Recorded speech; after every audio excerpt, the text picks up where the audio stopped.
Good morning, everybody. This is Hermita, Cancer Free 200. And I know I made a video the other day, but I wanted to make another one because I was watching Rosemary's video and she was talking about loving your body, finding something you love about yourself and loving your body and her struggles. And kind of made me think, about in 2002, I was diagnosed with breast cancer at 40 years old. And I wanted a mastectomy and they wouldn't give me one. They gave me a lumpectomy. I was a double D. So we did that. Had a little scar from where they did it, not bad. And then 2002 went back for my last mammogram and found out that cancer came back 3 centimeters over from where they did the lumpectomy. So we finally decided to do the mastectomy. So when I woke up that day, and maybe not that day, might have been the next day when they took all the gauze, what a shock. Double D on one side, no breast on the other. I literally, over the year or so, was leaning to the side because of the weight of the one breast. And it was hard. It was hard to accept. It was hard to see. It was hard to look at. I wish the scars were just the fact that there was one breast. Excuse me.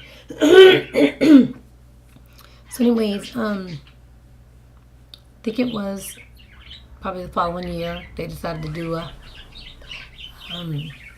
remove the other breast because I was at high risk. And so we did. I don't even think it was a year later. But anyways, I have chemo brain. I forget dates. So anyways, they removed the other breast. And it was a shock. I mean, to see a woman's body with no breast is hard.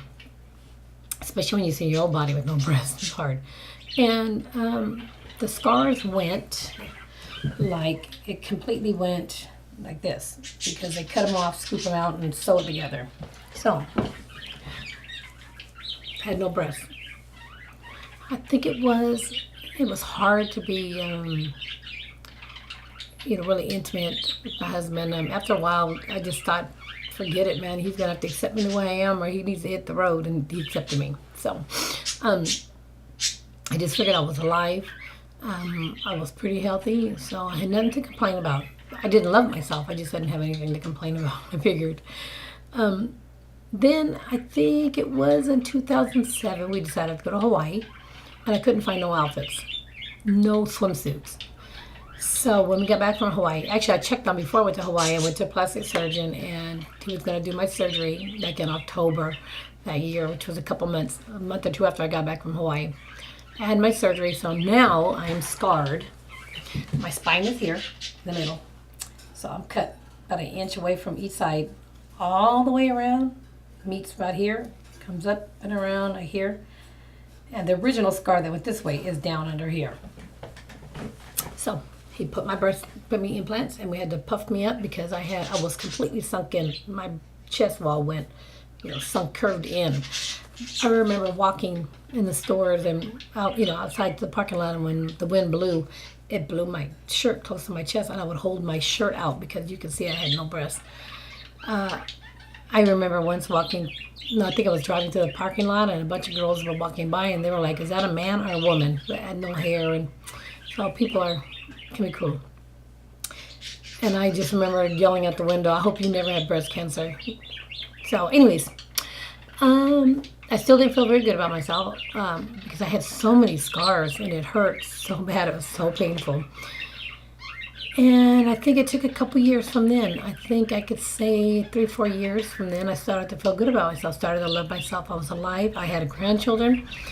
I had really no complaints. I had no people who had died of breast cancer. I was very grateful. So it became to where I started to tell everybody, I will show you pictures. If I could show you videos right now of what it would look like, what it looked like before and what it looked like now, I would show you because every woman needs to check themselves. But anyways, I figured God spared me for a reason, and there's a reason why I went through it twice. And I'm gonna do the best of my ability to tell people this will happen to you if you don't check yourself. Check yourself. Check yourself. Check yourself. You don't want to have to deal with all of that pain. Anyways.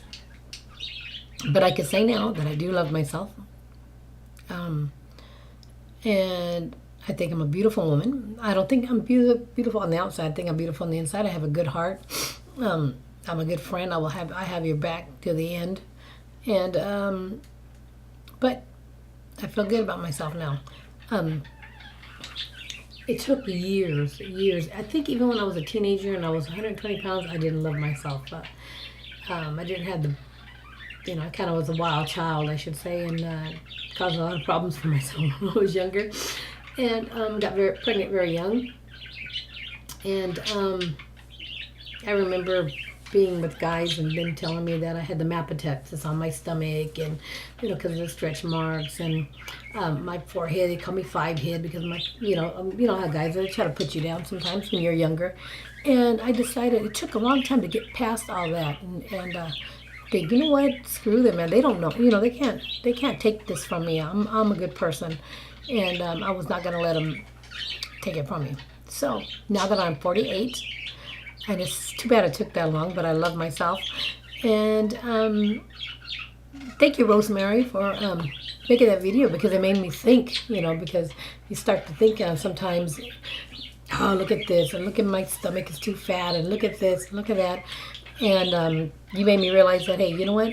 You got to love yourself. You are number one. You come first, and everything else will fall into place, And I wanted to show you my outfit, one of my outfits that I bought. You see, I have to move this. I'm very sorry. And I don't know if I can get it. I hate doing that. Hold on one second. And my light is going to change when I stand up. So, I bought this outfit for church. Whatever. I'm not going to show you my feet because I have chanclas. I have sandals. So, starting to like my butt here. And there it is. Pants are 14s. Shirt's like a large. So anyways, I just wanted to say, ladies, let me fix this, I'm so sorry. There's something that you can find about yourself that you love. And I'm sure if you ask somebody, they'll probably find all kinds of things about you that you should love. It's funny how we put ourselves down as women, and we always think, we always think that we're not good enough, or fat, got a big forehead, got a big neck, or whatever, big ears, whatever. But we are beautiful creatures, And there's nobody like a woman. Look, we can have babies. Can't nobody, not no man can say that, So I'm with Rosemary. I think we should love ourselves. Big, skinny, big forehead, big nose, big lips, whatever. We should love ourselves because there's only one of us. God only made one of us. And He don't make no mistakes. He don't make ugly people. It's all in our head. So, okay, y'all, I'm going to go. I just had to share my little story about, what I felt. And I will see y'all on Thursday. Y'all have a good Sunday. I got a birthday party to go to after church. I love y'all. Peace out.